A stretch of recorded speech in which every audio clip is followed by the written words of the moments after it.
Hey, it's Mrs. Wilson Reads Mystery of History. We are on volume 2. We are on lesson 75. I skipped lesson 74.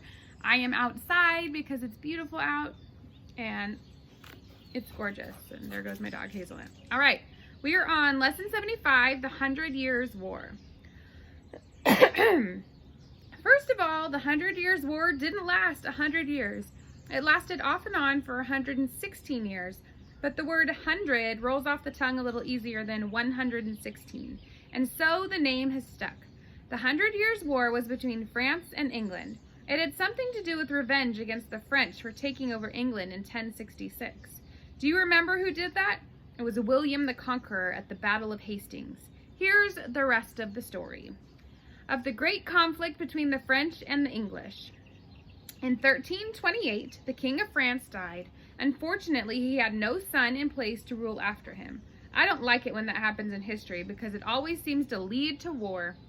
It definitely did in this situation. The king's cousin in France, Philip VI, and the king's nephew in England, Edward III, were left behind to battle over who would rule France. Besides that, there were plenty of Englishmen who still had a grudge against the French Normans for invading under William the Conqueror. They were more than eager to make things even. It was Edward III who really stirred up the trouble. This is the same Edward III from lesson 72 who finally made peace with the Scottish by crowning Robert Bruce a king. Though Edward may have made peace with the Scots, he was looking for war with the French. Edward III crossed the English Channel to fight Philip VI over the crown of France. He did a good job too. On the sea, he defeated the French near Sluis. Once on French soil, he won battles at Crécy and Quillet. A good deal of Edward III's victories had to do with the kind of weapons the English had come with. It seems they had crafted a powerful version of the crossbow that allowed them to fire steel-tipped arrows sharp enough to pierce through any armor. They also introduced gunpowder onto the battlefield, so even though the English usually fought with fewer soldiers, thousands less in fact, they managed to defeat the French time and time again with showers of deadly arrows and powerful blasts. However, both the French and the English ran low on money, and the two countries declared a truce from 1347 to 1355. A truce is an agreement to stop war without either side winning or losing. After the Edward III, another Edward ruled England. He was the Prince of Wales, and nicknamed Edward the Black Prince because of the dark armor he wore. The Black Prince started up the war again between the English and the French. In 1355, he managed to capture the King of France and his son in the Battle of Poitiers. With this humiliating defeat, the French agreed to sign the Treaty of Bretigny in 1360. I'm probably butchering those names. It gave the English a great deal of land in France and helped stop the 100 Years' War, at least for a while. Richard II marries Princess Isabel. The next men to inherit the thrones of England and France were just young children. This kept things peaceful for a little more time as these children couldn't begin to understand the problems they inherited. But eventually, these little boys grew up to be greedy kings.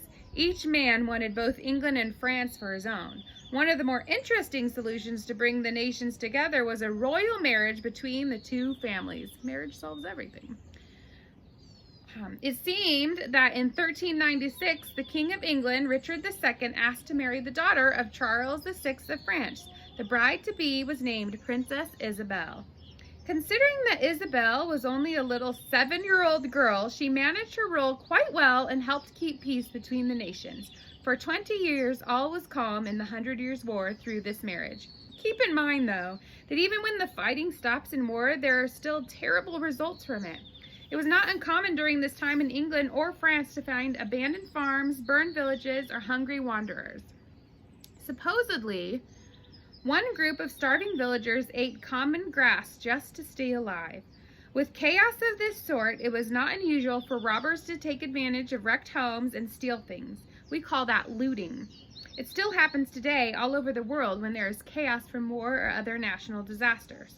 Plus, it was during the 100 Years' War that the Black Death plague broke out, and peasants revolted against their landowners. As a side note, the Black Death had such an impact on Europe that I'm devoting a whole lesson to it.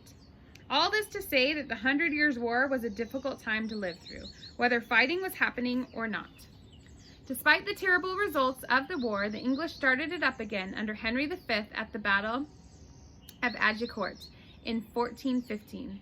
Henry's goal was to make the throne of France his own. In other words, he insisted on being the king over France as well as England, though he had less than half the numbers of the troops the French had. And in half an hour, the English won the Battle of Agincourt using streams of deadly arrows.